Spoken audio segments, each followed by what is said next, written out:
अब देखते हैं रिफ्रैक्टिव इंडेक्स।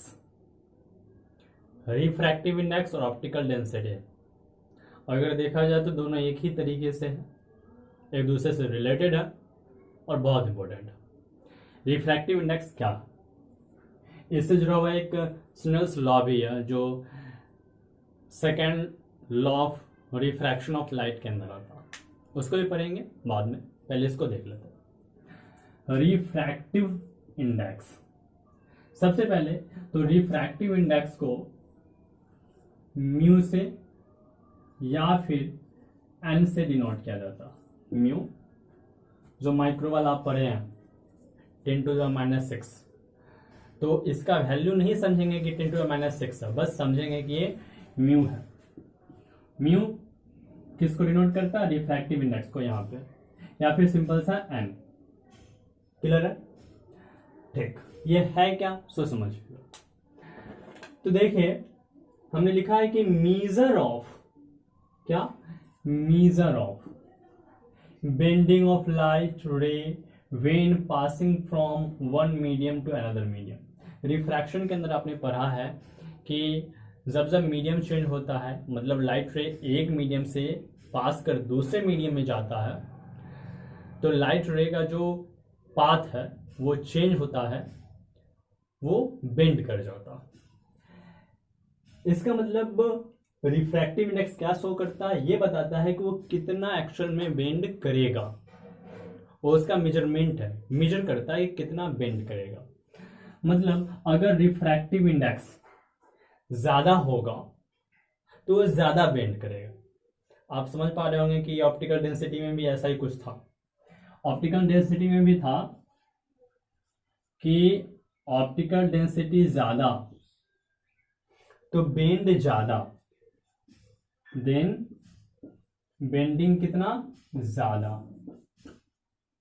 यहां भी हम वही बात बोल रहे हैं कि अगर रिफ्रैक्टिव इंडेक्स ज्यादा देन बेंडिंग ज्यादा, वाइस वर्सा भी कि अगर ऑप्टिकल डेंसिटी कम तो बेंडिंग कम, रिफ्रैक्टिव इंडेक्स कम तो बेंडिंग कम। इसका मतलब हम ऐसा कह सकते हैं इन शॉर्ट कि ऑप्टिकल डेंसिटी प्रोपोर्शनल कर दें रिफ्रैक्टिव इंडेक्स को, मतलब रिफ्रैक्टिव इंडेक्स ज्यादा, ऑप्टिकल डेंसिटी ज्यादा, ऑप्टिकल डेंसिटी ज्यादा, रिफ्रैक्टिव इंडेक्स ज्यादा। और आप जानते हैं कि ऑप्टिकल डेंसिटी अगर ज्यादा होता है तो स्पीड ऑफ लाइट कम होता, क्योंकि ये दोनों प्रोपोर्शनल है और इसका उल्टा है स्पीड ऑफ लाइट, तो इसका भी उल्टा होगा स्पीड ऑफ लाइट। तो हम लिख सकते हैं 1/स्पीड ऑफ लाइट। क्लियर है? ये हम लिख सकते हैं। चलिए, तो ये तो हो गया ये बात इससे कि मेजर है ये कि स्पीड ऑफ लाइट कितना बेंड करता, स्पीड ऑफ लाइट नहीं, लाइट रे कितना बेंड करता। लेकिन रिफ्रैक्टिव इंडेक्स एक्चुअल में एक नंबर है, जैसे एयर का 1, वाटर का 1.33, डायमंड का 2.42। Refractive index mu of air कितना? 1, म्यू ऑफ वाटर कितना? 1.33, म्यू ऑफ डायमंड कितना? 2.42। मतलब ये सब रिफ्रैक्टिव इंडेक्स। और आप क्लियर हो पा रहे होंगे यहाँ पे कि रिफ्रैक्टिव इंडेक्स का देखिए ये सिंपल सा एक नंबर है और कुछ नहीं, ये सिर्फ नंबर है। इसका मतलब अगर इस व्यू में पूछें कि रिफ्रैक्टिव इंडेक्स क्या है तो समझिएगा कि refractive index is a number which shows that, refractive index एक नंबर है जो दिखलाता है, जो बताता है कि इस मीडियम में लाइट का जो स्पीड है कितना टाइम्स कम है विद रिस्पेक्ट टू वैक्यूम। फिर से सुनिएगा, हम जो बोल रहे हैं, हम ये बोल रहे हैं कि एयर का रिफ्रैक्टिव इंडेक्स 1, वैक्यूम का भी 1, अप्रॉक्स लेके चलते हैं हम लोग, तो एयर और वैक्यूम का तो रिफ्रैक्टिव इंडेक्स 1 हो गया, क्योंकि उसी के रिस्पेक्ट में हम बात करते हैं। तो बाकी जो आपका वाटर का 1.33, डायमंड का 2.42, ये सब जो अलग अलग रिफ्रैक्टिव इंडेक्स आपको शो हो रहा है, इसका मतलब ये बताता है कि वाटर में लाइट का स्पीड वैक्यूम या फिर एयर के स्पीड की तुलना में के रिस्पेक्ट में 1.33 टाइम्स कम है। 2.42 बताता है डायमंड में लाइट का स्पीड वैक्यूम के स्पीड से, वैक्यूम के रिस्पेक्ट में 2.42 टाइम्स कम है।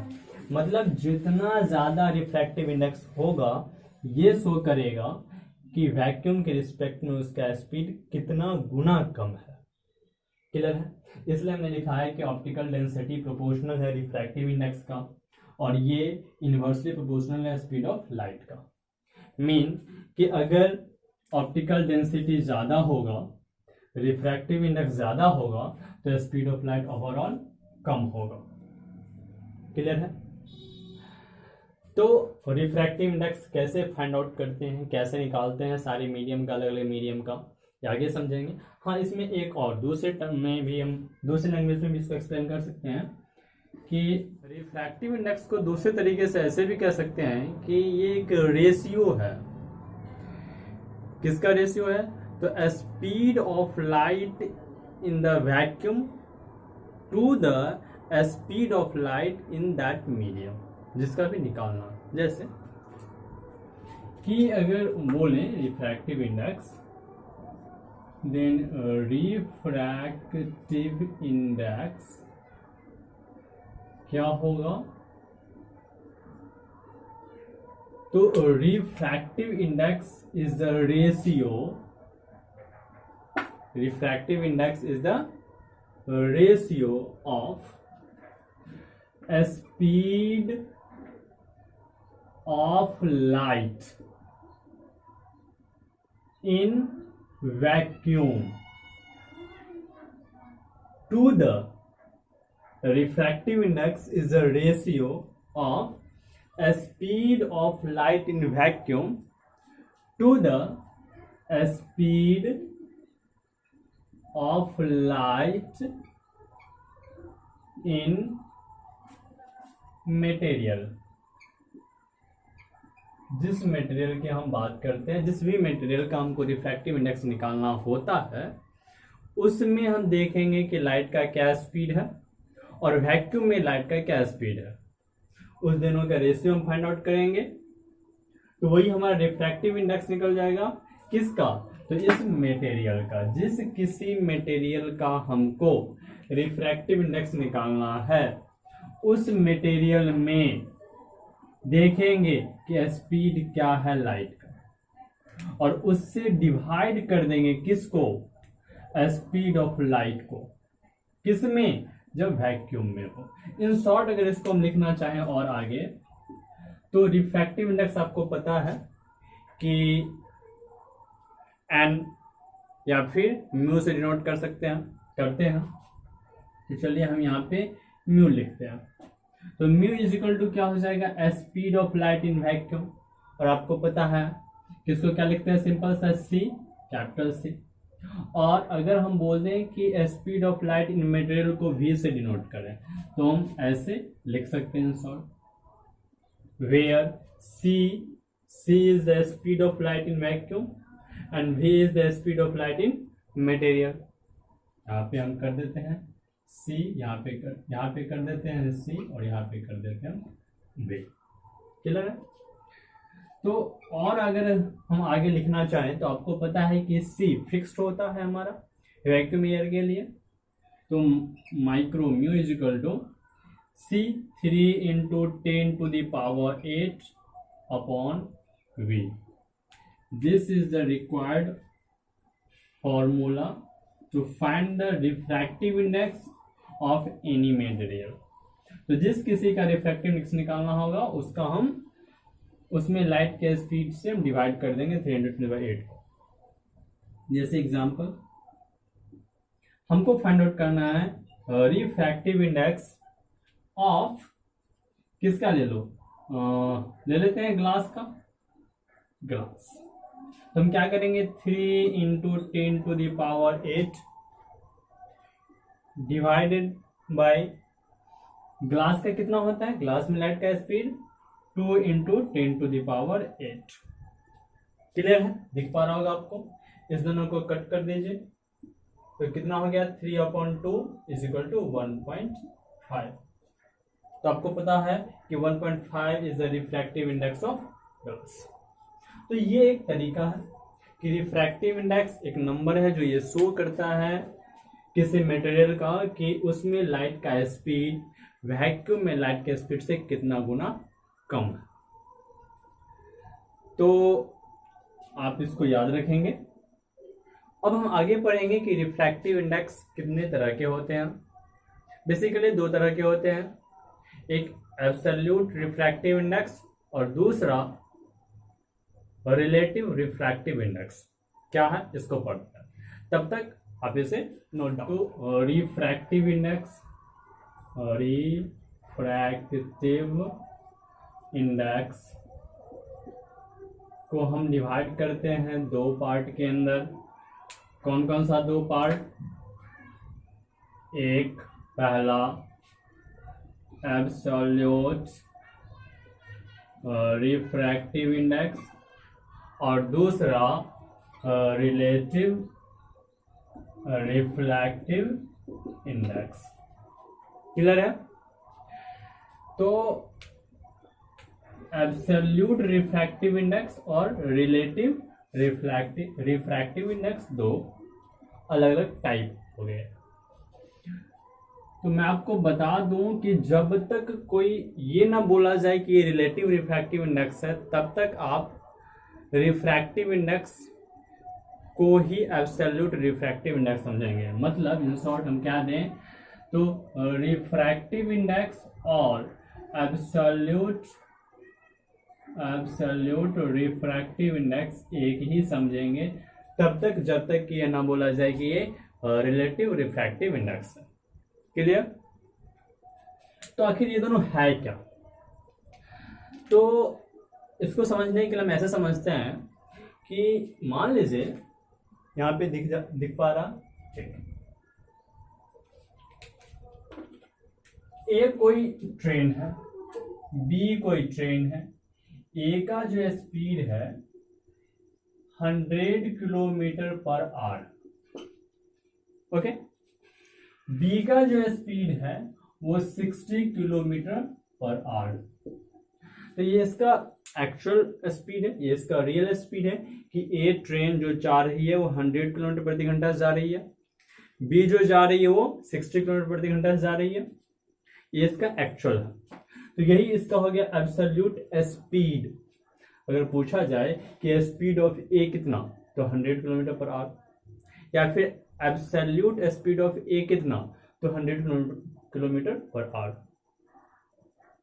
एब्सोल्यूट स्पीड ऑफ बी कितना, तो 60 किलोमीटर पर आवर, या सिंपल सा पूछा जाए कि स्पीड ऑफ बी कितना, तो 60 किलोमीटर पर आवर। बट अगर ये पूछा जाए कि रिलेटिव स्पीड ऑफ ए, क्या पूछा जाए, यहाँ पे रिलेटिव स्पीड ऑफ ए पूछा जाए, तो देखेंगे कि ये बी से रिलेटिव स्पीड ऑफ ए पूछा जाए with respect to B, B के रिस्पेक्ट में ए का रिलेटिव स्पीड कितना, ये पूछा जाए।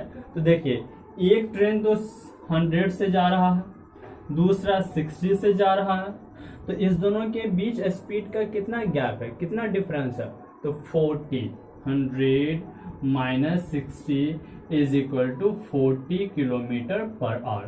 तो यही आपका रिलेटिव स्पीड हुआ। इसका मतलब ये हुआ कि अगर दोनों ट्रेन पैरेलल जा रही है, ए 100 से बी 60 से, तो ए में जो बैठा हुआ आदमी होगा, ट्रेन ए में जो बैठा हुआ आदमी होगा, उसको लगेगा कि बी वाला ट्रेन 40 किलोमीटर पर आवर से पीछे जा रहा है। जबकि ट्रेन बी के अंदर जो आदमी बैठा हुआ है पैसेंजर, उसको लगेगा कि ए ट्रेन के अंदर बैठे हुए आदमी या फिर ट्रेन ए ये जो है 40 किलोमीटर पर आवर से आगे जा रहा है। मतलब दोनों के बीच रिलेटिव स्पीड सिर्फ 40 किलोमीटर पर आवर हुआ, but actually absolute speed 100 kilometre और 60 किलोमीटर पर आवर हुआ। यही बात यहाँ भी होगी। उम्मीद करते हैं कि आपको समझ में आ चुका होगा। तो यहाँ देखते हैं, तो यहाँ क्या है कि एब्सोल्यूट रिफ्रैक्टिव इंडेक्स और रिलेटिव रिफ्रैक्टिव इंडेक्स। मैंने बोला है कि जब तक ना बोला जाए आप एब्सोल्यूट ही समझेंगे। और एब्सोल्यूट रिफ्रैक्टिव इंडेक्स हमेशा वैक्यूम के रिस्पेक्ट में लिया जाता। किसके रिस्पेक्ट में? With respect to vacuum. किसके रिस्पेक्ट में? तो वैक्यूम के रिस्पेक्ट में निकाला जाता है एब्सोल्यूट रिफ्रैक्टिव इंडेक्स। और relative refractive index with respect to any medium, किसी दूसरे मीडियम या किसी दूसरे मटेरियल के रिस्पेक्ट में रिफ्रैक्टिव इंडेक्स। क्लियर है? ठीक है, जैसे आगे देखते हैं। जैसे बोला गया कि refractive index mu, refractive index of air, vacuum और एयर का 1 मान के चलते हैं हम लोग। क्यों? क्योंकि इसी के रिस्पेक्ट में निकाला जा रहा। तो रिफ्रैक्टिव इंडेक्स ऑफ एयर 1, या बोला जाता है सिंपल सा रिफ्रैक्टिव इंडेक्स ऑफ वैक्यूम, तो भी 1 ही होता। ओके, लेकिन रिफ्रैक्टिव इंडेक्स ऑफ ग्लास बोला गया तो ये 1.5, रिफ्रैक्टिव इंडेक्स ऑफ वाटर बोला गया ये 1.33। Okay, refractive index of diamond बोला गया तो 2.42, इतना। और भी सो ऑन। मतलब सिंपल सा रिफ्रैक्टिव इंडेक्स एयर का बोला गया, देन 1, वैक्यूम का भी 1, ग्लास का 1.5, वाटर का 1.33, डायमंड का 2.42। इस तरीके से जितने भी मटेरियल हैं सबके रिफ्रैक्टिव इंडेक्स डिफरेंट डिफरेंट होते हैं, डिफरेंट मटेरियल के। यही आपका एब्सोल्यूट रिफ्रैक्टिव इंडेक्स है। और ये एक्चुअल में एब्सोल्यूट रिफ्रैक्टिव इंडेक्स निकला कैसे?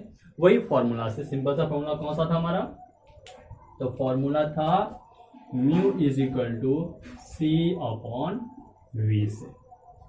जैसे मैं वैक्यूम का निकालता हूं, तो आपको पता है वैक्यूम के लिए स्पीड कितना होगा? सी का वैल्यू 3 × 10⁸, और वैक्यूम में होता भी एक्चुअल में 3 × 10⁸ ही है। दोनों कैंसिल हो जाएगा, 1 आगे। जस्ट मैंने पीछे बताया था ग्लास के लिए भी उस तरीके से वाटर में लाइट का स्पीड कितना होता है? 2.25 × 10⁸। अब डिवाइड करके निकाल सकते हैं। क्लियर? तो इसको इरेज करते हैं। अब ये हो गया एब्सोल्यूट रिफ्रैक्टिव इंडेक्स। अब वो ये सिंपल सा फॉर्मूला आपका कौन सा था? Mu is equal to C upon V से निकाल सकते हैं। जिस किसी का हो पूछा जाएगा उसका निकाल सकते हैं। अब आता है कि रिलेटिव रिफ्रैक्टिव इंडेक्स कैसे निकलेगा। मोस्ट इंपोर्टेंट ये है कि रिलेटिव रिफ्रैक्टिव इंडेक्स कैसे निकलेगा। पहले कुछ स्पीड दिखाते हैं आपको कि स्पीड ऑफ लाइट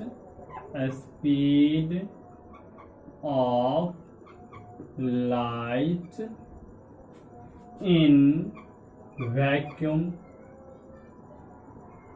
या एयर कितना होता है? 3 × 10⁸ मीटर पर सेकेंड।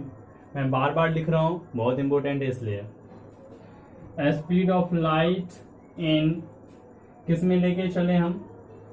वाटर करते हैं, वाटर। तो 2.25 × 10⁸ metre per second. In glass लेके चलते हैं, glass 2 × 10⁸ metre per second. N ये डायमंड का ले लेते हैं, कम से कम इतना तो जरूर पढ़ते हैं एक साथ। 1.24 into 10⁸ metre per second. Clear है? दिख रहा आपको? ठीक। मैंने पिछले क्लास में एक चीज और बताया था कि जो रिफ्रैक्टिव इंडेक्स है म्यू, वो इनवर्सली प्रोपोर्शनल है स्पीड ऑफ लाइट का। मतलब अगर स्पीड ऑफ लाइट बढ़ेगा तो रिफ्रैक्टिव इंडेक्स घटेगा, और जिसका रिफ्रैक्टिव इंडेक्स ज्यादा होगा उस मटेरियल में, उस मीडियम में स्पीड ऑफ लाइट कम होगा। इसका मतलब ये हुआ कि अगर इसमें स्पीड ज्यादा है, सॉरी इसमें स्पीड कम है डायमंड में, इस तीनों के चारों के रिस्पेक्ट में, तो इसका मतलब ये हुआ कि डायमंड में रिफ्रैक्टिव इंडेक्स ज्यादा होगा इस सब में। इसमें सबसे ज्यादा है स्पीड, इसका मतलब इसका रिफ्रैक्टिव इंडेक्स कम होगा। ठीक है, तो हम इससे एक और चीज आगे बढ़ाए थे कि μ1 अपॉन μ2 जो होगा, क्योंकि ये उल्टा है इसलिए V2 अपॉन V1 होगा। ये एक फॉर्मूला आपको हो गया। इसका मतलब कि μ1 upon μ2 is equal to V2 upon V1। देखिए μ1 ऊपर तो V1 नीचे, उल्टा पुल्टा। क्यों? Since mu inversely proportional to V, इसके लिए। तो ऐसा हम बोल सकते हैं क्या, अगर हम एयर और ग्लास की बात करें, सिंपल सा लेते हैं, तो अगर म्यू ऑफ ए लिखें एयर और म्यू ऑफ जी ग्लास लिखें, तो इसका उल्टा हो जाएगा कि V of G upon V of A. No doubt. या एयर ग्लास का है, ऐसे ही किसी भी चीज में सेम ऐसे ही रहेगा। ठीक है, तो हमें पढ़ना था रिलेटिव रिफ्रैक्टिव इंडेक्स। इसके लिए मैंने ये सब चीज बताया था। तो ठीक है, रिलेटिव रिफ्रैक्टिव इंडेक्स हम निकालते हैं। जैसे हमको निकालना है relative refractive index of glass with respect to water, ऐसे हमको निकालना है। तो पहले इसको निकाल के दिखाते हैं आपको कैसे आएगा। तो इसको मैंने बोला था कि जो ये ऊपर में उसको आप ऊपर ही लिखें, mu of G upon mu of W. अगर आपको ग्लास का रिफ्रैक्टिव इंडेक्स पता है और वाटर का रिफ्रैक्टिव इंडेक्स पता है, तो इस दोनों का रेशियो निकाल दें, वही refractive index of glass with respect to water हो जाएगा। क्लियर? जैसे निकाल ही देते हैं। म्यू ऑफ जी आपको पता है कितना, 1.5। वाटर को आपको पता है 1.33। आप इसको सॉल्व कर लें। या फिर दूसरा कि दूसरा अगर ये आपको नहीं पता है, ये वैल्यू आपको नहीं पता है, तो दूसरा कि mu of G upon mu of W के जगह पे तो हम ऐसे भी तो लिख सकते हैं कि v यहां से mu of A upon mu of G, तो क्या था ये वाला यहाँ v के रिस्पेक्ट v में चला गया था। तो उसी तरीके से म्यू ऑफ जी है तो नीचे में हो जाएगा क्या, v ऑफ जी, और म्यू ऑफ डब्ल्यू है तो ये ऊपर आ जाएगा और हो जाएगा v ऑफ डब्ल्यू। और ये तो आपको पता है, जस्ट मैंने ये बताया है यहाँ पे। v ऑफ डब्ल्यू वाटर में क्या है स्पीड, तो वाटर में स्पीड है 2.25 अपॉन ग्लास में क्या है स्पीड 2। आप ये वाला वैल्यू निकालें या फिर ये वाला वैल्यू निकालें, दोनों का दोनों इक्वल होगा। इसका मतलब क्या हो जाएगा कि जो आपका वैल्यू ये आएगा, ये relative refractive index of glass with respect to water. Clear हो गया? इसी तरीके से आप किसी का भी निकाल सकते हैं। जैसे इसको आप नोट करें, मैं इरेज कर देता हूँ। चलिए आपको एक और निकाल के हम बताते हैं। जैसे बताते हैं कि रिफ्रैक्टिव इंडेक्स, कौन सा रिफ्रैक्टिव, कौन सा, relative refractive index of diamond with respect to glass. चलिए यही निकाल के बताते हैं। ये हमको क्या करना, निकालना, फाइंड आउट करना है। क्या है ये है relative refractive index of diamond with respect to glass. मतलब जो ऊपर में दिया हुआ रहता है इसका रिलेटिव रिफ्रैक्टिव इंडेक्स होता है, जो नीचे वाला दिया होता है उसके रिस्पेक्ट में, ये हमको निकालना है। तो इसको सिंपल सा हम कैसे कर सकते हैं कि mu of D with respect to G था, इसको मैंने कैसे बताया था कि म्यू ऑफ डी ऊपर वाले को ऊपर में ही लिखें और म्यू ऑफ जी, या तो याद है अलग अलग रिफ्रैक्टिव इंडेक्स तो डिवाइड कर दें, वही हो जाएगा relative refractive index of diamond with respect to glass. और अगर नहीं याद है, अगर स्पीड याद है तो स्पीड के रिस्पेक्ट में भी हम निकाल सकते हैं। कैसे, डायमंड है तो डायमंड का स्पीड नीचे v ऑफ डी, ग्लास है तो ग्लास का स्पीड ऊपर v ऑफ g। इसको सॉल्व कीजिए, पहले पुट कीजिए वैल्यू। तो ग्लास में लाइट का स्पीड कितना होता, 2.25 नहीं 2 इंटू 10 टू द पावर 8, 2.25 होता है वाटर में, और 2 into 10 to the power 8 metre per second होता है किसमें, ग्लास डिवाइडेड। डायमंड में कितना होता है मैंने बताया है, कितना 1.24 into 10 to the power 8 metre per second इसमें होगा। अब इसको आप सॉल्व करेंगे तो इससे ये कैंसिल हो गया, खत्म। ऐसे भी रिफ्रैक्टिव इंडेक्स एक नंबर होता है, इसका कोई यूनिट नहीं होता, ये यूनिट लेस होता है। कैसे, क्योंकि ये कट जाएगा दोनों यूनिट। 10 टू द पावर 8 भी कैंसिल आउट, फिर वो बचा आपको 2/1.24। इसको आप जो ही सॉल्व करेंगे तो ये सॉल्व होके 1.61 आएगा। इसका मतलब ये हुआ कि 1.61 is the relative refractive index of diamond with respect to glass.